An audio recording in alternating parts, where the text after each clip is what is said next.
நீங்கள் பார்த்து ரசித்துக் கொண்டிருப்பது பந்தல் மீடியா இந்தியா தொலைக்காட்சி.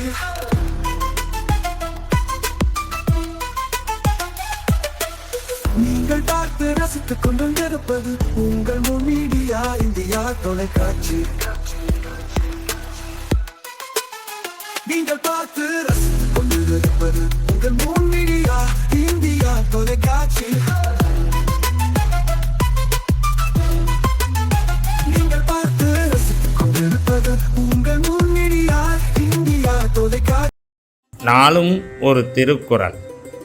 அறத்துப்பால். இனியவை கூறல். முகத்தான் அமர்ந்து இனிது நோக்கி அகத்தானாம் இன்சொலனதே அறம். விளக்கம். முகத்தால் விரும்பி இனிமையுடன் நோக்கி உள்ளம் கலந்து இன்சொற்களை கூறும் தன்மையில் உள்ளதே அறமாகும்.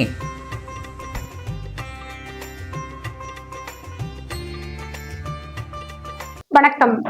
முன் மீடியா செய்திகளுக்காக உண்ணாமலை சம்பந்தம். இன்றைய முக்கிய செய்திகள். தடைக்காலம் முடிந்து மீன்பிடி தொழிலுக்கு சென்ற மீனவர்கள். கொடியசைத்து வழி அனுப்பிய முதலமைச்சர் ரங்கசாமி.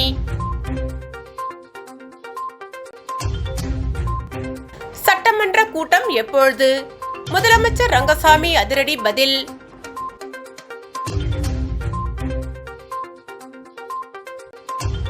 புதுச்சேரி அருகே மருந்து கடையின் பூட்டை உடைத்து கொள்ளை.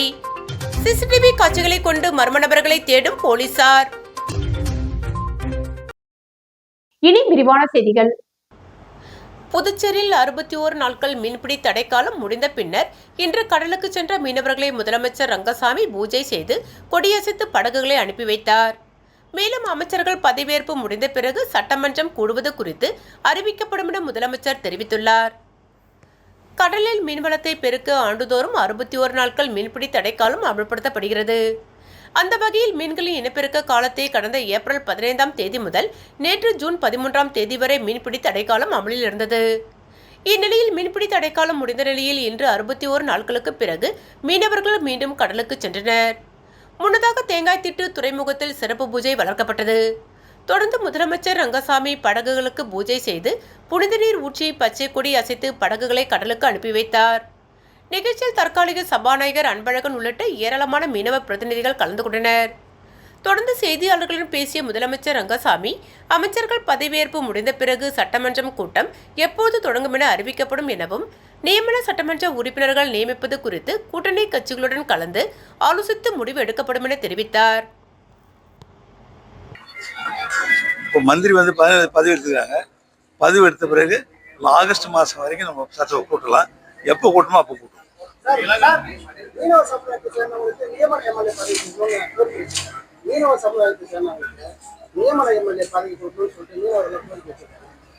அதாவது எப்பொழுதுமே இந்த அரசானது நம்முடைய அரசு பொறுப்பேற்ற பிறகு கூட்டணி கட்சியெல்லாம் கலந்து ஆலோசித்து அதன் அடிப்படையில் முடிவுகள் எடுத்து நியமனங்கள்லாம் போடப்படும். நன்றி.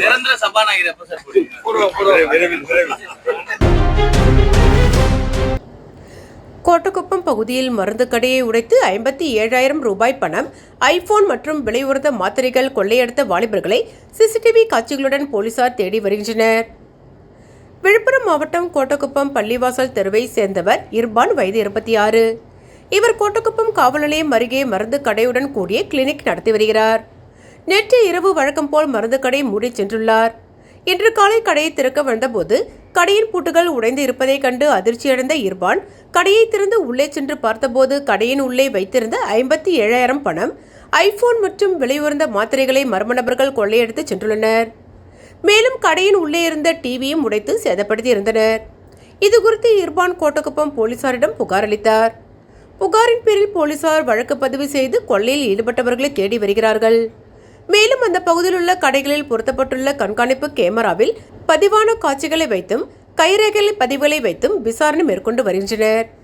சிசிடிவி காட்சிகளில் 3 பேர் ஒரே இருசக்கர வாகனத்தில் வந்து பூட்டை உடைத்து உள்ளே செல்வதும் தொடர்ந்து பொருட்களை திருடி செல்வதும் பதிவாகியுள்ளது. புதுச்சேரியில் ஆக்கிரமிப்பு என்ற போர்வையில் அதிகாரிகள் ஆட்சிக்கு களங்கம் ஏற்படுத்த வேண்டாம் என்று பாஜக மாநில தலைவர் வி.பி. ராமலிங்கம் வலியுறுத்தியுள்ளார். புதுச்சேரி முத்துமாரியம்மன் கோவில் வீதியில் உள்ள தனது இல்லத்தில் செய்தியாளர்களை சந்தித்த பாஜக மாநில தலைவர் ராமலிங்கம், புதுச்சேரியில் மாவட்ட ஆட்சியர் குலோத்துங்கன் உத்தரவுப்படி பொதுப்பணித்துறையினர், வருவாய்த்துறை அதிகாரிகள், நகராட்சியினர் ஆக்கிரமிப்புகளை ஆட்சி வருகின்றனர். ஆக்கிரமிப்புகளை அகற்றும் போர்வையில் வியாபாரிகளை மிகவும் அவமானகரமாகவும், திருடர்களைப் போல் மோசமாக நடத்துவதாகவும், மிகவும் கடுமையான நடவடிக்கை எடுப்பதாகவும் கொடூரமான முறையில் நடந்து கொள்வது அரசுக்கு சரியல்ல. தேர்தலில் வெற்றி பெற்று ஆட்சி அமைத்து அமைச்சர்கள் இன்றும் முழுமையாக பதவியேற்காத சூழ்நிலையில் முதலமைச்சரின் பார்வைக்கு கொண்டு செல்லாமல் ஆக்கிரமிப்புகளை அகற்றுகிறேன் என்ற போர்வையில் பேனர்களை உடைப்பது, கடைகளை உடைப்பது என்று மிகவும் மோசமான வேலையை செய்து கொண்டிருக்கிறார்கள். வியாபாரிகளின் ஆதரவோடுதான் இந்த ஆட்சி அமைந்துள்ளது. இந்த வியாபாரிகள் கொடுக்கும் வரியால் தான் இந்த அரசாங்கம் நடக்கிறது. அதிகாரிகள் இப்படி கடுமையாக நடப்பது குறிப்பாக தேசிய ஜனநாயக கூட்டணிக்கும் முதலமைச்சர் ரங்கசாமிக்கும் பாரதிய ஜனதா கட்சிக்கும் ஏதோ திட்டமிட்டு களங்கம் ஏற்படுத்தும் விதமாக போல் தெரிகிறது.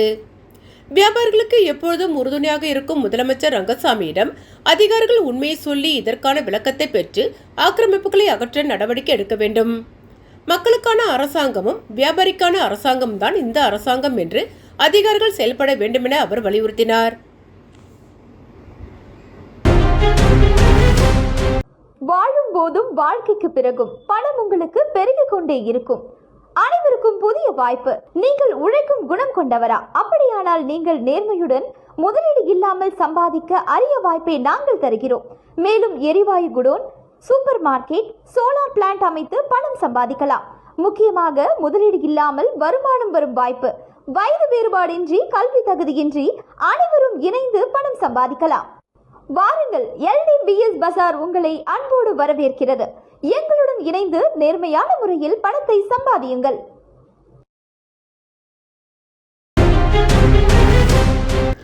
சிறுமியர் மற்றும் பெண்களுக்கு எதிராக அதிகரித்து வரும் பாலியல் வன்கொடுமைகள், பாலியல் குற்றங்களை கண்டித்து தமிழ்நாடு தவ்ஹீத் ஜமாத் சார்பில் புதுச்சேரியில் நடைபெற்ற பேரணி ஆர்ப்பாட்டத்தில் இஸ்லாமிய சிறுமிகள், பெண்கள் 200க்கும் மேற்பட்டோர் கலந்து கொண்டு கோஷங்களை எழுப்பினர்.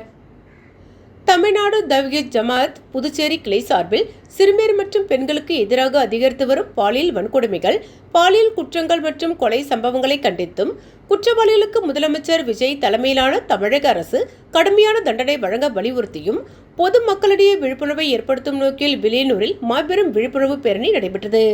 சுல்தான்பேட்டையிலிருந்து தொடங்கிய பேரணியை தமிழ்நாடு தவ்ஹீத் ஜமாத்தின் மாநில செயலாளர் பெரோஸ்கான் தலைமை தாங்கி தொடங்கி வைத்தார். முக்கிய வீதிகளின் வழியாக சென்று வில்லியனூர் எம்ஜிஆர் சிலை அருகே நிறைவு பெற்றது. இதில் இஸ்லாமிய சிறுமிகள் உட்பட பெண்கள் என 200க்கும் மேற்பட்டோர் கலந்து கொண்டு கோஷங்களை எழுப்பியவாறு சென்றனர்.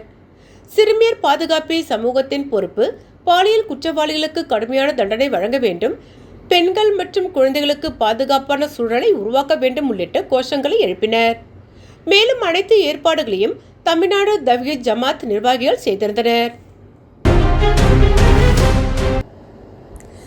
டீசல் விலை உயர்வு காரணமாக புதுச்சேரி மாநிலத்தில் வரும் ஜூன் 15ஆம் தேதி முதல் மினிலாரி வாடகை கட்டணம் 15% உயர்த்துவதாக புதுச்சேரி மினிலாரி உரிமையாளர்கள் மற்றும் முகவர்கள் சங்கம் அறிவித்துள்ளது. டீசல் விலை கடுமையாக உயர்ந்துள்ளதன் காரணமாக புதுச்சேரியில் மினிலாரி வாடகை கட்டணங்களை உயர்த்த புதுச்சேரி மினிலாரி உரிமையாளர்கள் மற்றும் முகவர்கள் உரிமையாளர்கள் சங்கம் முடிவு செய்துள்ளது. புதுச்சேரியில் இன்று நடைபெற்ற சங்கத்தின் பொதுக்குழு கூட்டத்தில் இந்த முடிவு எடுக்கப்பட்டுள்ளது. இதுகுறித்து செய்தியாளர்களை சந்தித்த புதுச்சேரி மினிலாரி உரிமையாளர்கள் மற்றும் முகவர்கள் சங்கத்தின் தலைவர் முருகசாமி, சமீபத்திய டீசல் விலை உயர்வால் தங்களுக்கு பெரும் நஷ்டம் ஏற்பட்டுள்ளதாகவும், இதனால் புதுச்சேரி மாநிலத்தில் வரும் ஜூன் 15ஆம் தேதி முதல் மினிலாரி வாடகை கட்டணம் 15% உயர்த்தப்படுவதாக தெரிவித்தார். தொடர்ந்து பேசிய அவர், இது தவிர சுங்கச்சாவடி கட்டணங்கள் மற்றும் உதிரி பாகங்கள், டயர் விலைகள் என பல்வேறு விலை உயர்வை தாங்கள் தொடர்ந்து எதிர்கொண்டு வருவதால் லாரி வாடகை கட்டணங்களை உயர்த்துவது தவிர்க்க முடியாத ஒன்றாகி கட்டண உயர்வுக்கு வழிவகுத்துள்ளதாக குறிப்பிட்டார். தொடர்ச்சியான செலவினங்களால் லாரி உரிமையாளர்களுக்கு ஏற்படும் நிதி நெருக்கடியை சமாளிக்கவே இந்த விலை உயர்வு என்றும் இதனை பொதுமக்கள் ஏற்றுக்கொள்ள வேண்டும் என அவர் வலியுறுத்தினார். மேலும் டீசல் விலை உயர்வை கண்டித்து விரைவில் புதுச்சேரி மாநிலம் தழுவிய அளவில் போராட்டம் நடத்தப்படும் என்றும், அதேபோன்று பட்டானூர் மற்றும் சேலிமேடு பகுதியிலுள்ள சுங்கச்சாவடிகளை அகற்ற வேண்டும் என அவர் வலியுறுத்தினார்.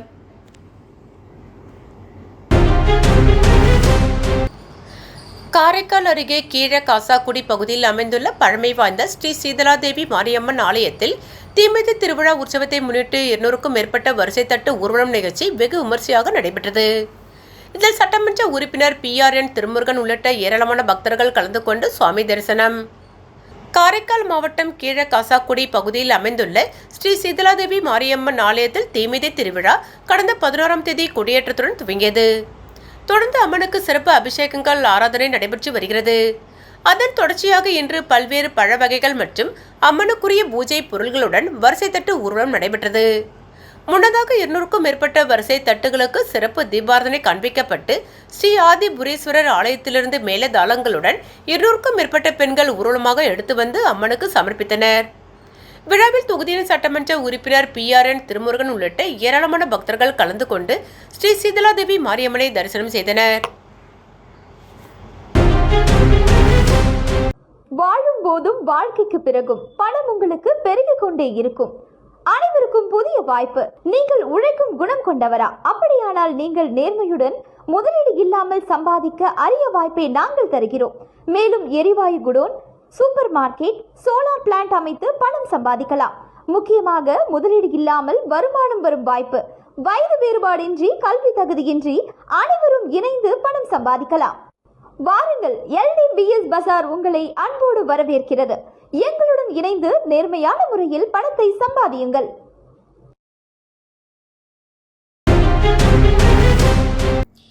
புதுச்சேரியில் தபால் ஊழியர்கள் சங்கத்தின் 35வது ஈராண்டு கோட்ட மாநாடு நடைபெற்றது.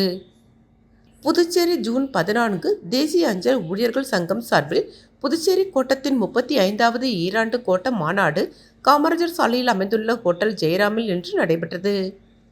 காலை 9:30 மணி அளவில் சங்க கொடி ஏற்றப்பட்டு மாநாடு துவங்கப்பட்டது. இதில் புதுச்சேரி கோட்டத்தை சேர்ந்த அஞ்சல் ஊழியர்கள் மற்றும் சங்க நிர்வாகிகள் திரளாக கலந்து கொண்டனர். மாநாட்டின் பொருள் ஆய்வு கூட்டத்திற்கு NUGDS தமிழ் மாநில தலைவர் ராஜகோபால் தலைமை தாங்கினார். மாநாட்டின் சிறப்பு அழைப்பாளர்களாக வெளியூர் சட்டமன்ற உறுப்பினரும் NR காங்கிரஸ் கட்சி நிர்வாகியுமான ரவிக்குமார் மற்றும் தமிழக வாழ்வுரிமை கட்சியின் புதுச்சேரி மாநில அமைப்பாளர் ஸ்ரீதர் ஆகியோர் கலந்து கொண்டு சிறப்புரையாற்றினர். சிறப்பு விருந்தினர்களாக M. சுரேஷ்குமார், வழக்கறிஞர் வீரபத்திரன் மற்றும் வழக்கறிஞர் மலர்மன்னன் ஆகியோர் கலந்து கொண்டனர். இந்நிகழ்ச்சியில் சதீஷ்குமார், தமிழ் மாநில செயலாளர் FNPO NAPEGR சுகுமாரன், தமிழ் மாநில செயலாளர் FNPO NUPE PM மற்றும் MTSGR மற்றும் சரவணன் வேல், தமிழ் மாநில செயலாளர் FNPO NUGDS ஆகியோர் சிறப்புரை வழங்கினர். நிகழ்ச்சியில் பிரதீப் குமார், ரவீந்திர பாபு, மோகன்ராஜ், சரவணன், கார்த்திகேயன், கோதண்டராமன், லோகநாதன் மற்றும் செல்வம் ஆகியோர் வாழ்த்துரை வழங்கினர். சங்கத்தின் வளர்ச்சிக்காக வெளியூர் சட்டமன்ற உறுப்பினர் ரவிக்குமார் ரூபாய் 1 லட்சம் வளர்ச்சி நிதியாக வழங்கினார். இதற்கு சங்க நிர்வாகிகள் மற்றும் உறுப்பினர்கள் அவருக்கு நன்றி தெரிவித்தனர். இறுதியாக சோமசுந்தரம் உதவி செயலாளர் நன்றி உரை வழங்கினார். புதுச்சேரி குருமாம்பேட் பகுதியில் எழுந்தருளுள்ள ஸ்ரீ யோகமாயா லலிதாம்பிகை ஸ்ரீ மகா சாம்ராஜ்ய லலிதாம்பிகை ஆலயத்தில் வைகாசி மாத அமாவாசையை முன்னிட்டு லலிதாம்பிகை அம்மனுக்கு மகா அபிஷேகம் மற்றும் மகா தீபாராதனை நடைபெற்றது. இதில் திரளான பக்தர்கள் பங்கேற்று லலிதாம்பிகை அம்மனை வழிபட்டு சென்றனர். புதுச்சேரி குருமாம்பேட் பகுதியில் அமைந்துள்ளது ஸ்ரீ யோகமாயா லலிதாம்பிகை மற்றும் ஸ்ரீ மகா சாம்ராஜ்ய லலிதாம்பிகை திருக்கோவில். இந்த திருக்கோவிலில் வைகாசி மாத அமாவாசையை முன்னிட்டு ஸ்ரீ லலிதா மகா யாகம் நடைபெற்றது. தொடர்ந்து ஸ்ரீ மகா சாம்ராஜ்ய லலிதாம்பிகைக்கு பால், தயிர், சந்தனம், திருநீர், திருமஞ்சனம், குங்குமம் உள்ளிட்ட பல்வேறு வாசனை திரவியங்கள் கொண்டு மகா அபிஷேகம் செய்யப்பட்டு தொடர்ந்து யாகசாலையில் வைக்கப்பட்ட கலச நீரால் அம்மனுக்கு சிறப்பு அபிஷேகம் செய்யப்பட்டது. தொடர்ந்து அலங்கரிக்கப்பட்ட உற்சவருக்கு சோடாச தீபாராதனையில் காட்டப்பட்டது. தொடர்ந்து வெள்ளைப்பட்டில் அலங்கரிக்கப்பட்ட ஸ்ரீ மகா சாம்ராஜ்ய லலிதா மற்றும் கருநிலப்பட்டில் அலங்கரிக்கப்பட்ட ஸ்ரீ யோகமாயா லலிதாம்பிகைக்கு சஹஸ்ரநாமம் பாடப்பட்டு மகா தீபாராதனை காட்டப்பட்டது. இதில் பக்தர்கள் பலரும் கலந்து கொண்டு லலிதாம்பிகை அம்மனை வழிபட்டு சென்றனர். இதற்கான ஏற்பாடுகளை ஆலய நிர்வாகி மகேஸ்வர சாஸ்திரிகள் மற்றும் பக்தர்கள் சிறப்பாக செய்திருந்தனர். விழுப்புரம் கிழக்கு மாவட்ட தமிழக வெற்றி கழகம் சார்பில் மாபெரும் ரத்ததான முகாம் மற்றும் ஆலோசனைக் கூட்டம் நடைபெற்றது. விழுப்புரம் கிழக்கு மாவட்ட தமிழக வெற்றி கழகம் சார்பில் வானூர் அருகே திருச்சிற்றம்பலம் குற்றோடு பகுதியில் உள்ள NPR திருமண நிலையத்தில் 20வது ஆண்டு மாபெரும் ரத்ததான முகாம் மற்றும் ஆலோசனைக் கூட்டம் நடைபெற்றது. தமிழக வெற்றிக் கழக தலைவர் ஜோசப் விஜய் அவர்களின் 52வது பிறந்தநாளை முன்னிட்டு நடைபெற்ற இந்த நிகழ்ச்சிக்கு மாவட்ட கழக செயலாளர் விஜய் ஜி.பி. சுரேஷ் தலைமை தாங்கி இரத்த தானம் செய்து முகாமை தொடங்கி வைத்தார். இந்த முகாமில் ராஜ், வேந்தன், கபாலி, குரலரசன், விஜயகுமார், அருணகிரி, ஐயப்பன், தினேஷ், இளங்கோ, இரும்பை ராஜா, டாக்டர் ஹரிதரன், குமரவேல், மகளிரணி அமுதா, திவ்யா, தனலட்சுமி மற்றும் 100க்கும் மேற்பட்ட மாவட்ட, ஒன்றிய, நகர, கிளை மற்றும் பூத் நிர்வாகிகள் இரத்த தானம் செய்தனர். நிகழ்ச்சியின் ஒரு பகுதியாக விஜயின் 52வது பிறந்தநாள் விழா சிறப்பாக கொண்டாடுவது தொடர்பான ஆலோசனைக் கூட்டமும் நடைபெற்றது. மாவட்ட கழக செயலாளர் விஜய் ஜி.பி. சுரேஷ் தலைமையில் நடைபெற்ற ஆலோசனைக் கூட்டத்தில் பொதுமக்களுக்கு நலத்திட்ட உதவிகள் வழங்குதல், பள்ளி மாணவ மாணவிகளுக்கு கல்வி உபகரணங்கள் வழங்குதல், மருத்துவ முகாம்கள் நடத்துதல் உள்ளிட்ட பல்வேறு சமூக நலப்பணிகளை பிறந்தநாள் விழாவை ஒட்டி மேற்கொள்வது குறித்து விரிவாக விவாதிக்கப்பட்டது. மேலும் மக்களுக்கு பயனளிக்கும் வகையிலான சேவை திட்டங்களை முன்னெடுத்து பிறந்தநாள் விழாவை சமூக நலன் சார்ந்த நிகழ்வுகளுடன் சிறப்பாக கொண்டாடப்பட வேண்டுமென நிர்வாகிகள் ஒருமனதாக கருத்து தெரிவித்தனர்.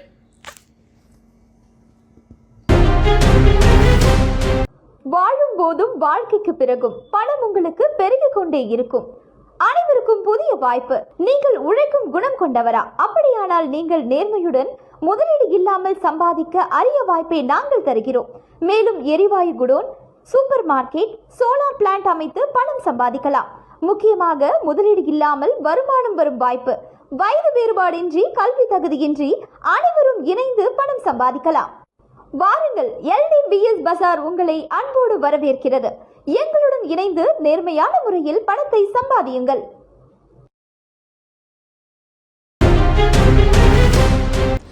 பாஜக மாநில இளைஞரணி துணைத் தலைவர் மகேந்திரன் பாஜகவிலிருந்து விலகி தமிழக வெற்றிக் கழகத்தின் பொதுச் செயலாளர் ஆனந்த் முன்னிலையில் இணைந்தார். புதுச்சேரி மாநில பாரதிய ஜனதா கட்சியின் மாநில இளைஞரணி துணைத் தலைவர் பதவியிலிருந்து விலகிய மகேந்திரன் தனது ஆதரவாளர்களுடன் தமிழக வெற்றிக் கழகத்தில் இணைந்தார். இதற்கான இணைப்பு நிகழ்ச்சி சென்னை பனையூரில் உள்ள தமிழக வெற்றிக் கழக தலைமை நிலைய செயலக அலுவலகத்தில் நடைபெற்றது. நிகழ்ச்சியில் தமிழக வெற்றிக் கழகத்தின் பொதுச் செயலாளரும் ஊரக வளர்ச்சி மற்றும் நீர்வளத்துறை அமைச்சருமான ஆனந்த் முன்னிலையில் நெல்லித்தோப்பு தொகுதியைச் சேர்ந்த மகேந்திரன் மற்றும் அவரது ஆதரவாளர்கள் கட்சியின் அடிப்படை உறுப்பினர்களாக இணைந்தனர்.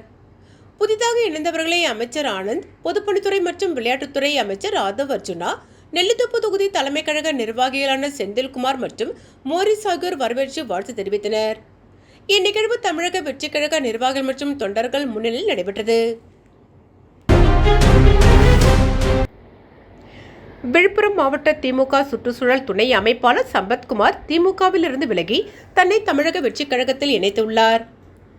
விழுப்புரம் மாவட்டம் கண்டமங்கலம் ஒன்றியம் நவமால் காப்பேரி ஊராட்சியில் திராவிட முன்னேற்றக் கழகத்தின் விழுப்புரம் மாவட்டம் சுற்றுச்சூழல் துணை அமைப்பாளர் வி. சம்பத்குமார் தான் வகித்து வந்த திராவிட முன்னேற்றக் கழகத்தின் சுற்றுச்சூழல் துணை அமைப்பாளர் பதவி மற்றும் அனைத்து அடிப்படை உறுப்பினர் பதவியிலிருந்து தன்னை விலக்கிக் கொண்டார். இதனைத் தொடர்ந்து தன்னை தமிழக வெற்றிக் கழகத்தில் இணைத்துக் கொள்ள முடிவு செய்து நேற்று தமிழக வெற்றிக் கழக பொதுச் செயலாளரும் ஊரக வளர்ச்சி மற்றும் நீர்வளத்துறை அமைச்சர் ஆனந்த் மற்றும் அமைச்சர் ஆதவ் அர்ஜுனா ஆகியோர் முன்னிலையில் தன்னை தமிழக வெற்றிக் கழகத்தில் இணைத்துக் கொண்டார். மேலும் இனி எனது முழு பணியும் தமிழக வெற்றிக் கழகம் வளர்ச்சி என அவர்கள் முன்னிலையில் தெரிவித்துக் கொண்டார். மீண்டும் இன்றைய முக்கிய செய்திகள். தடைக்காலம் முடிந்து மீன்பிடி தொழிலுக்கு சென்ற மீனவர்கள் கொடியசைத்து வழி அனுப்பிய முதலமைச்சர் ரங்கசாமி.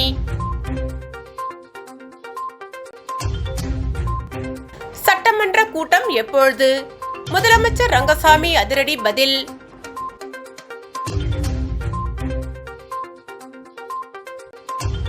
புதுச்சேரி அருகே மருந்து கடையின் பூட்டை உடைத்து கொள்ளை. சிசிடிவி காட்சிகளை கொண்டு மர்ம நபர்களை தேடும் போலீசார். இத்துடன் செய்திகள் நிறைவடைந்தன. செய்திகளை உடனுக்குடன் தெரிந்து கொள்ள மூன் மீடியா வாட்ஸ்அப் சேனலுடன் இணைந்திருங்கள். வணக்கம்.